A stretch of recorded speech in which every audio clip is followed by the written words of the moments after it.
পশ্চিমবঙ্গের পবিত্র স্থান গঙ্গাসাগর, যেখানে গঙ্গা নদী বঙ্গোপসাগরের সাথে মিশেছে, যেখানে প্রতি বছর 14ই জানুয়ারি মকর সংক্রান্তির দিন দেশের বিভিন্ন জায়গা থেকে লক্ষ লক্ষ মানুষের ভিড় হয় পুণ্য স্নানের আশায়, যা ভারতের কুম্ভ মেলার পর দ্বিতীয় বৃহত্তম মেলা গঙ্গাসাগর মেলা।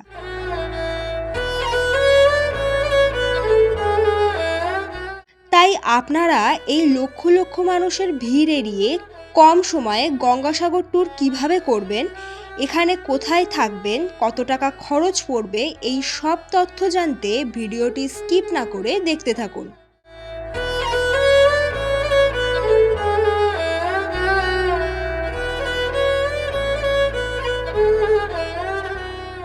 হ্যালো এভরিওয়ান, আজকে জানুয়ারির 2 তারিখ। সবাইকে নতুন বছরের শুভেচ্ছা। কারণ এই বছর আমাদের এটা নতুন ভিডিও চলে এসেছি। এবারে আমরা গঙ্গাসাগর, কথাই বলে সব তীর্থ বারবার, গঙ্গাসাগর একবার।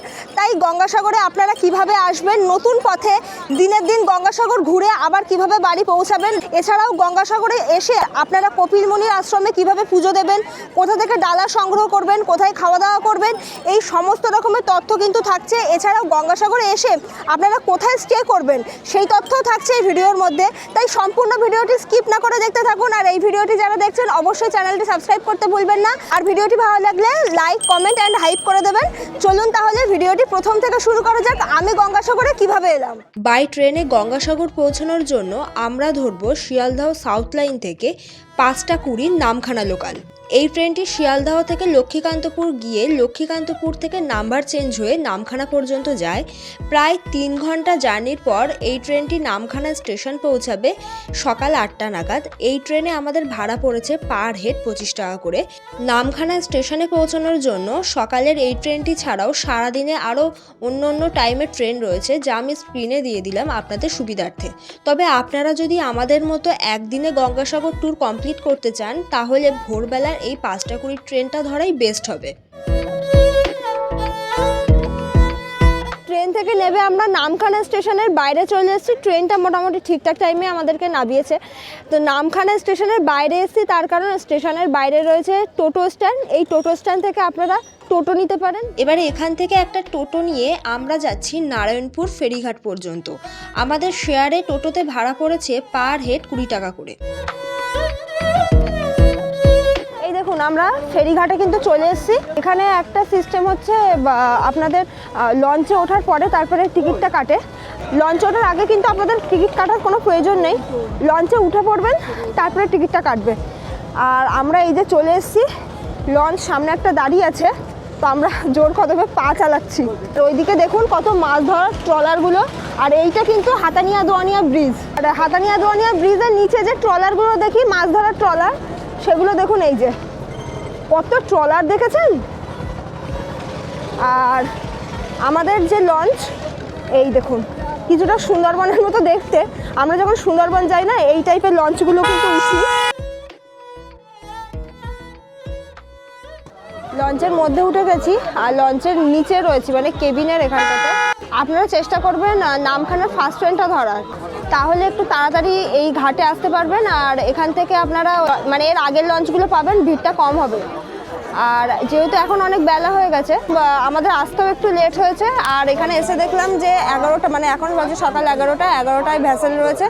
এরপরে আবার ভ্যাসেল সেই দুপুর 1টায়, মানে অনেকটা ডিস্টেন্সে কিন্তু ভ্যাসেলগুলো রয়েছে। তো আপনারা চেষ্টা করবেন একটু তাড়াতাড়ি এই ঘাটে আসার। সে আপনারা যদি কাকদ্বীপ দিয়েও যান, সেই একই ব্যাপার। আর ভেতরটা হলো এই দেখুন কত লোকজন বসে আছে। আর এই লঞ্চটাতে টোটাল 100 জন রয়েছে, ওপরেও রয়েছে। ওপরে আমাদেরকে প্লেস নেই, মানে বললাম যে ওপরে আমরা একটু বসি, জায়গা ছিল, যদিও বসার জায়গা ছিল না, দাঁড়ানোর জায়গা ছিল, কিন্তু ওনারা কাউকে দাঁড়াতে দেবে না, সবাইকে বসতে হবে। চলুন যাওয়া যাক। আর এই জার্নিটা, মানে এই বোটে করে আমাদের এই যে জার্নিটা, এটা প্রায় 1 ঘন্টার জার্নি। লঞ্চ এবার ছেড়ে দেবে আমাদের ঘাট থেকে। চলুন। সকাল 11টা নাগাদ আমাদের লঞ্চ ছেড়ে দিল নারায়ণপুর ঘাট থেকে। এখন আমরা হাতানিয়া দোয়ানিয়া ব্রিজের নিচ দিয়ে যাচ্ছি। নারায়ণপুর ঘাট থেকে বেনুবন ঘাট যাওয়ার জন্য সারাদিনে বিভিন্ন টাইমে লঞ্চ ছাড়ে। সকাল 11টা ছাড়াও সারাদিনে আপনারা যে যে টাইমে লঞ্চ পাবেন আমি স্ক্রিনে দিয়ে দিলাম। আপনারা চেষ্টা করবেন সকাল 11টার আগের লঞ্চগুলো ধরার। আমাদের নামখানা স্টেশন থেকে নারায়ণপুর ঘাট পর্যন্ত আসতে বেশ অনেকক্ষণ লেট হয়েছে, তাই আমরা এর আগের লঞ্চগুলো মিস করেছি। লঞ্চের উপরে একটা সিট পেলাম বসার মতো, তো সেখানে কিন্তু বসে পড়লাম আর বেশ দারুণ লাগছে। তো চলুন এখন যাওয়া যাক বেনুবনের দিকে। নিচের কেবিনে বসতাম, নিচের কেবিনে প্রচুর লোক হয়ে গেছে, ওই জন্য কেবিনে আর জায়গা নেই। তো দাদাদেরকে বলে এই উপরের সিটটা কিন্তু ম্যানেজ করলাম।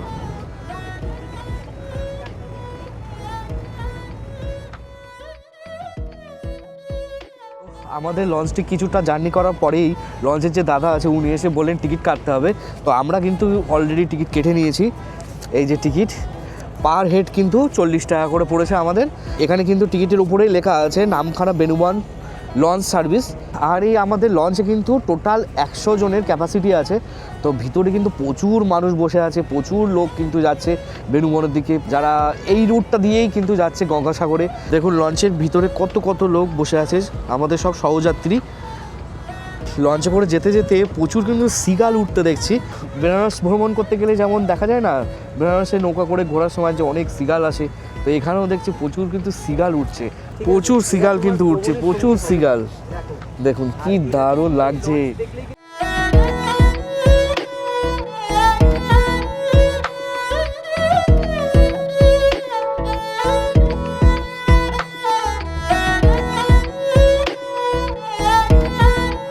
প্রায় চলে এসেছি। আর নারায়ণপুর ফেরিঘাট থেকে বেনুবন ফেরিঘাট পর্যন্ত ডিস্ট্যান্স ওই 40 মিনিট মতো সময় লাগবে লঞ্চে। তো আমরা দূর থেকে কিন্তু বেনুবন ঘাটটা দেখতে পাচ্ছি, দূরে কিন্তু বেনুবন ঘাট। আর বেনুবন ঘাট থেকে কিন্তু এই একটি লঞ্চ কিন্তু জাস্ট ছাড়লো, দেখুন।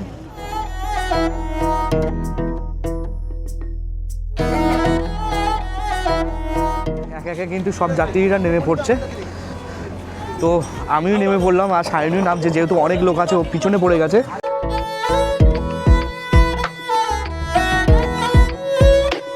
তো যেটা আপনাদের সাথে বলছিলাম যে গঙ্গাসাগর মেলার জন্য কিন্তু বেনুবন ঘাট দারুণভাবে সেজে ওঠে। এই দেখুন এখানে কিন্তু লাইট ফাইট দিয়ে কিন্তু অলরেডি লাগানো আছে। চলুন একদিনে আপনারা কিভাবে গঙ্গাসাগরের এই ট্যুরটা কমপ্লিট করবেন সমস্ত ডিটেলস থাকছে। বেনুবন ঘাটে তো আমরা চলে এসেছি, যেটা আকাশ আপনাদেরকে বলছিল। তো বেনুবন ঘাটটা খুব সুন্দরভাবে কিন্তু সেজে উঠেছে। মেলার কিছুদিন পরেই ঘাটটা খুব সুন্দরভাবে লাইট টাইট দিয়েছে, হয়তো রাত্রেবেলা এটা জ্বলবে। আর এখানে দেখুন একটা মন্দির রয়েছে, এই যে মন্দিরে পুজো হচ্ছে, রাধাকৃষ্ণের পুজো হচ্ছে এদিকে। আর এদিকে এটা হলো টোটো স্ট্যান্ড বলতে পারেন। এই যে এখানে সব টোটোগুলো দাঁড়িয়ে আছে। এখান থেকে টোটো নিয়ে আমরা যাবো মেলা প্রাঙ্গণে, যেখানে মেলাটা হয় আর কি। আর সঙ্গম স্থান থেকে কপিলমুনির আশ্রমের ডিস্টেন্স কতটা, আর আপনারা এখান থেকে গাড়ি নিলে শেয়ারে বা রিজার্ভে পাবেন কি না সমস্ত ডিটেলস থাকতে চলুন দেখি একটা গাড়ি নেই আগে। এখানে কিন্তু ওয়াশরুমেরও ব্যবস্থা রয়েছে, এখানে আপনারা পে অ্যান্ড ইউজ ওয়াশরুম রয়েছে, এখানে ওয়াশরুমে যেতে পারবেন। আর এই যে টোটো স্ট্যান্ড, দেখুন কত ভিড় এখানে। এখানে টোটো স্ট্যান্ডের পাশে দেখুন এই যে ঘরগুলো করেছে প্যান্ডেল দিয়ে, এগুলো টোটো ইউনিয়ন থেকে করা হয়েছে। টোটোতে আর গাড়িতে 620 কিনে আমাদের একটা টোটো দিয়েছে। যাওয়া আসা না শুধু যাওয়া। কজন? 4 জন। 4 জনে 270 টাকা। টোটোতে 270, ম্যাজিকে কত নেয়? ম্যাজিকে 620 টাকা। আর একটা কি গাড়ি বললেন? 500, মারুতি আছে, যাওয়া আসা 920, ছেড়ে দেওয়া 620। আর টোটোরও ব্যবস্থা আছে এখানে, ম্যাজিকেরও ব্যবস্থা আছে। তো আপনারা যদি টোটো নেন সেক্ষেত্রে ইউনিয়নে আগে থেকে কথা বলবেন, ইউনিয়নে আপনাদের বলে দেবে যে আপনারা টোটোয় যাবেন না কি ম্যাজিকে যাবেন। তো টোটো নিতেই পারেন আপনারা। রিজার্ভে টোটোতে 270 টাকা নেবে, একটা টোটোতে 4 জন যায়। আর ম্যাজিক আছে, ম্যাজিকে তো অনেকজন ধরে আপনারা জানেন, ওই 620 টাকা সামথিং এরকম রিজার্ভে পড়ে। এবার আপনারা যদি গ্রুপে আসেন অনেকজন, তাহলে সেক্ষেত্রে ম্যাজিক নেওয়াটা বেটার। আর টোটোতে 4 জনের বেশি তোলে না ম্যাজিকে, তবে ভাড়াটাও অনেক বেশি। শুধু কিন্তু যাওয়াই ওই 270 আর 620, ঠিক আছে। আবার ফিরতে গেলে আবার আপনাদেরকে ওই যে ভাড়াটা সেটা আবার দিতে হবে, এইটা হচ্ছে ব্যাপার। তো আমাদের টোটো নেওয়া হয়েছে, 270 টাকা দিয়ে একটা রিজার্ভ করেছি টোটো। চলুন যাওয়া যাক। আমরা যেহেতু এবারে 4 জন আছি, আমাদের কোনো অসুবিধা হচ্ছে না। এই দেখুন এই টোটোটাই আমরা উঠবো।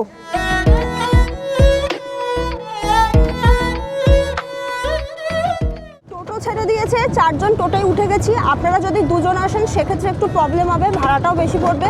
একটু চেষ্টা করবেন ওখানে যদি আপনাদের মতো আরও কেউ 2 জন থাকে তার সাথে শেয়ারে চলে যাওয়া বা ম্যাজিকে যাওয়ার টাকাটা ডিভাইড করে নেবেন আপনারা।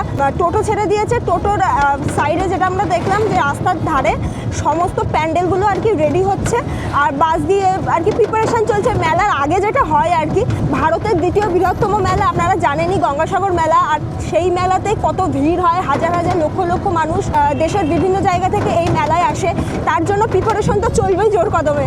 তো এটাই আর কি। আর এই টোটো নিয়ে কিন্তু আমরা যাব কপিলমুনির আশ্রম পর্যন্ত, সেখানে আমাদেরকে নামিয়ে দেবে। তো চলুন যাওয়া যাক।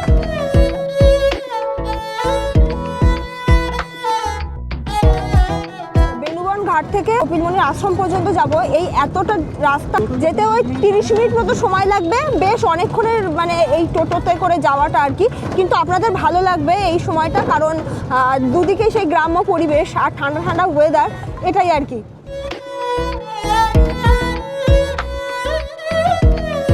আমাদের টোটোটা আমাদেরকে এখানে নামিয়ে দিয়েছে। এই যে এটা একটা টোটো স্ট্যান্ড বলতে পারেন, আর টোটো করে আসলে কিন্তু আপনাদেরকে এখানেই নামিয়ে দেবে। ওখানে দেখুন কত টোটো দাঁড়িয়ে আছে। ইভেন আপনারা যখন এখান থেকে ফিরবেন তখন কিন্তু আপনাদেরকে এখান থেকে টোটো ধরতে হবে। আমরা যে টোটো দাদার সাথে আর কি এসছি, তো দাদার নাম্বার নিয়ে নিয়েছে, আর দাদাও আমাদেরকে বললো যে আপনারা যখন ফিরবেন আমাকে একটু ফোন করে দেবেন। তো এটা আমাদের খুব সুবিধা হয়েছে, আপনারা চাইলে এটাও করতে পারেন। জাস্ট আমরা এখানে নামলাম টোটোর এখানে, আর নামার পর থেকে এখানে যেটা দেখলাম, এখানে কিন্তু মেলার প্রস্তুতি তো শুরু হয়েই গিয়েছে, তার সাথে প্রচুর দোকানপাট বসে গিয়েছে। কত কিছু বিক্রি হচ্ছে দেখেছেন এখানে। এই যে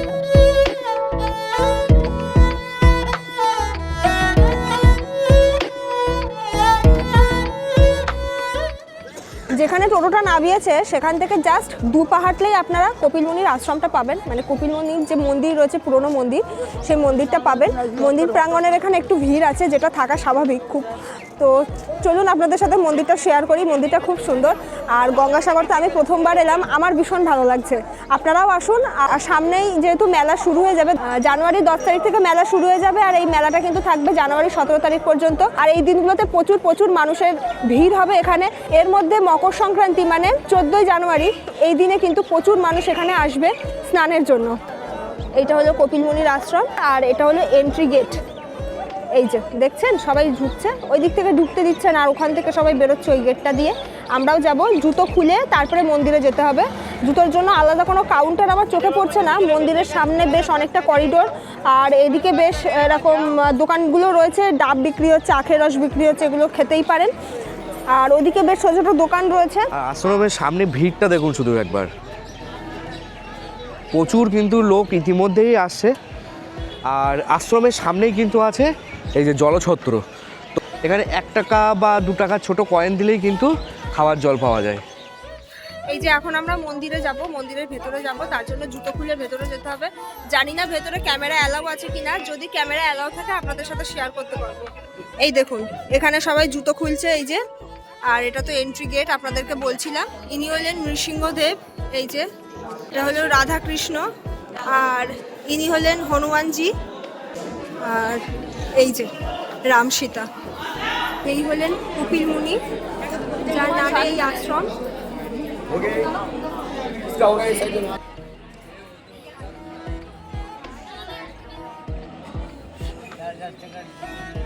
কপিলমুনির আশ্রমের পাশেই কিন্তু আছে এই যে, এখানে লেখা আছে পবিত্র কপিলমুনি সরোবর। তো এখানে একটা লেক টাইপের করা আছে। বাইরে থেকে এসে অনেকে কিন্তু এখানে দেখছি স্নান করছে।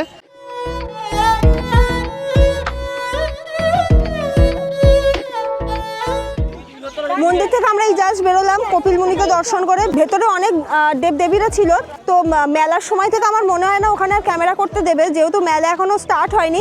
আপনারা আসলে ঘুরে দেখে নেবেন মন্দিরটা খুব সুন্দর। এই যে কপিলমুনির আশ্রম, কপিলমুনির মন্দির, এই মন্দিরটা দেখাচ্ছিলাম। মন্দিরের ঠিক পাশেই কিন্তু রয়েছে এখানে, এই দেখুন ডালা আর্কেড বলে লেখা। এখানে অনেকগুলো রয়েছে, দেখুন ওইদিকে একটা রয়েছে, এই একটা রয়েছে, এই একটা রয়েছে। এখানে সমস্ত পুজো দেওয়ার যে ডালাগুলো এখান থেকেই আপনাদের নিতে হবে। চলুন ভেতরটা গিয়ে দেখাই। গেট নাম্বার 2, এই দেখুন এখানে পুজো দেওয়ার ডালাগুলো বিক্রি হচ্ছে, প্লাস দোকানে দেখুন কত কিছু বিক্রি হচ্ছে। ব্যাগ, ঘর সাজানো জিনিসপত্র, শঙ্খ, শাখা, এগুলো বিক্রি হচ্ছে, প্লাস আপনারা ডালাও পাবেন। এই দেখুন মানে এটা একটা শপিং মার্কেটও বলতে পারেন। এখানে প্রচুর দোকান এরকম, আর এই দোকানগুলোতে সমস্তটাতেই এই ডালা বিক্রি হচ্ছে। দেখুন খুব সহজে আপনারা ওখান থেকে ডালা নিয়ে মন্দিরে পুজো দিতে পারবেন। এখন আমরা যাচ্ছি সঙ্গমস্থলের দিকে, যেখানে মেন সবাই যায়, গঙ্গাসাগরে সবাই আসে স্নানের জন্য। সেই স্থানে এখন আমরা যাচ্ছি, পবিত্র স্থানে। তো চলুন যাওয়া যাক। এই দেখুন এখানে অনেকগুলো টোটো দাঁড়িয়ে আছে, দেখেছেন? এটাও একটা টোটো স্ট্যান্ড বলতে পারেন। এখান থেকে টোটো নিয়ে আপনারা সঙ্গম স্থান পর্যন্ত যেতে পারবেন। এই রাস্তাটা দিয়ে যেতে হবে আমাদেরকে সোজা। যারা বয়স্ক আছেন আপনারা কিন্তু এই টোটো নিতেই পারেন, আর আমাদের মতো যারা আছেন আপনারা পায়ে হেঁটে যেতেই পারেন। এখানে এসে না আমার কিছুটাই কুম্ভের কথা মনে পড়ছে। আগের বছর মানে 2025-এ আমরা যখন কুম্ভ মেলায় গেছিলাম, মহাকুম্ভের মেলায়, আমরা ঠিক এরকম একটা ভাইবস পেয়েছিলাম মেলায় যাওয়ার আগে। তো ভীষণ ভালো লাগছে। আর প্রথমবার গঙ্গাসাগর এসেছি আমি, আমার ভীষণ ভালো লাগছে। আপনারাও আসুন, আপনাদেরও ভালো লাগবে। আমরা এখানে এরকম অনেক দোকান দেখতে পাচ্ছি, এই যে। আর এখানে জল নিয়ে যাওয়ার জন্য দেখুন কত ব্যারেল বিক্রি হচ্ছে। এইসব দোকানগুলো সব নতুন বসেছে মেলার জন্য। কপিল মুনির আশ্রমের সামনে থেকে আমরা যাচ্ছি এখন সঙ্গমের দিকে। তা কপিল মুনির আশ্রম থেকে সঙ্গমের ডিস্টেন্স ওই পায়ে হেঁটে 200 মিটার মতো হবে। আর এখানে যাওয়ার সময় এখানে দেখলাম সুলভ শৌচালয় আছে, একটাই সুলভ শৌচালয় দেখতে পেলাম এখানে। আর সামনেই কিন্তু সঙ্গম। মেলার জন্য কিন্তু জোর কদমে প্রস্তুতি পর্ব চলছে। আর এইগুলো কিন্তু ছোট ছোট কটেজ টাইপের বানাচ্ছে চাষ দিয়ে, যাতে এখানে সবাই থাকতে পারে, আশ্রম টাইপের বলতে পারেন। এইগুলোকে দেখে কুম্ভের কথা মনে পড়ে যাচ্ছে।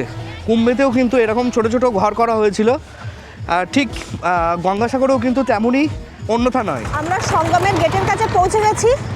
দূরেই দেখতে পাচ্ছেন সমুদ্র। মোটামুটি এখানে কম বেশি ভিড় আছে, বিশাল ভিড় তা বলবো না, তবে এই সময়টা মানে সকালের এই সময়টা এখানে ফাঁকাই আছে। এই যে স্নানের জন্য কিন্তু সবাই ওই দিকটাতে গেছে। আমরা এখানটাতে এসে দেখলাম এখান থেকে ঘাটে নামা যাবে না। আর এই জায়গাটাতে কিন্তু এরকম সুন্দর করে ঘিরে দিয়েছে, তার কারণ হলো মেলার জন্য এখানে জোর কদমে কাজ চলছে। সাগরের এখানে যে ঘাটটা রয়েছে, যে ঘাটটা আপনাদেরকে দেখাচ্ছিলাম, এই যে স্টেজগুলো করছে দেখেছেন, এখানে বাঁশ দিয়ে স্টেজটা করছে, তার একটাই কারণ মেলার সময় এখানে আরতি হবে। আপনারা যখন মেলার সময় এখানে আসবেন, এই যে গেটটা আপনাদেরকে দেখালাম, এই গেট দিয়ে এসে সন্ধেবেলা এখানে আরতি দর্শন করতে পারবেন। আর তার জন্য এখানে স্নান করা যাবে না, তাই এই পুরো জায়গাটা দেখুন বাঁশ দিয়ে ঘিরে দিয়েছে। চলুন এখন যাচ্ছি স্নানটা যেখানে হচ্ছে সঙ্গম স্থানের ওখানে এখন যাচ্ছি।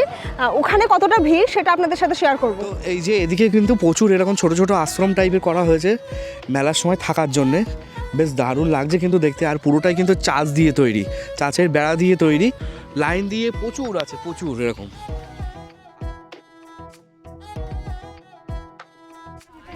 এই যে সঙ্গমের কাছে কিন্তু চলে এসেছি, যেখানে স্নান চলছে এখন। আর এর পাশে যে চাচের বেড়া দিয়ে যে এগুলো করা আছে, এগুলো কিন্তু পুলিশদের ক্যাম্প।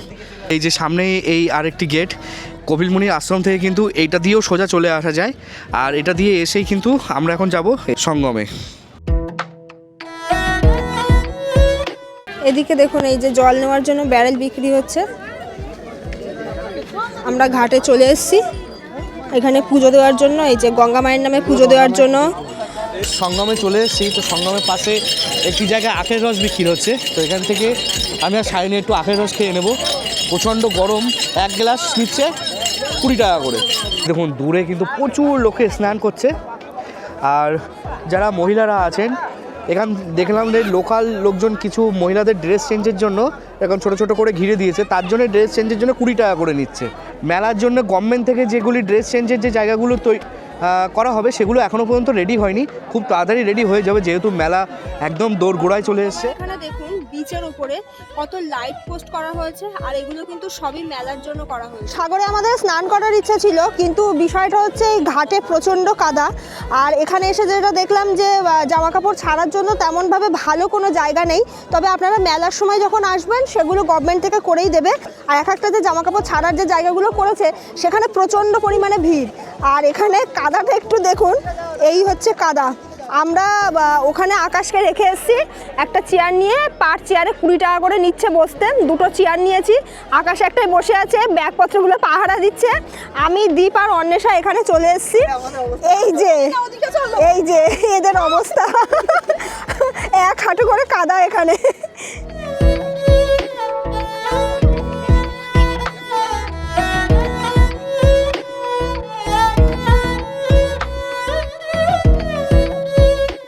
সঙ্গমের এখানে আমরা বেশ অনেকক্ষণ সময় কাটিয়েছিলাম।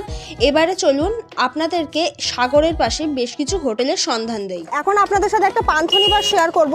পান্থনিবাসের গেট হচ্ছে এই, আর নাম হচ্ছে মা কালী গঙ্গাসাগর পান্থনিবাস। এই যে ব্যানার, ফোন নাম্বার দেওয়া আছে, আমি ফোন নাম্বারটা পরেও আপনাদেরকে স্ক্রিনে দিয়ে দেবো। আর এই হচ্ছে গেট, এই যে এই হলো পান্থনিবাসটা। আর এখানকার পরিবেশটা ভীষণ সুন্দর, দেখুন সামনেটা এরকম গাছ টাছ লাগানো আছে। এটা সঙ্গমস্থল থেকে ওই মোটামুটি 3 মিনিটের হাঁটা ডিস্টেন্সে রয়েছে।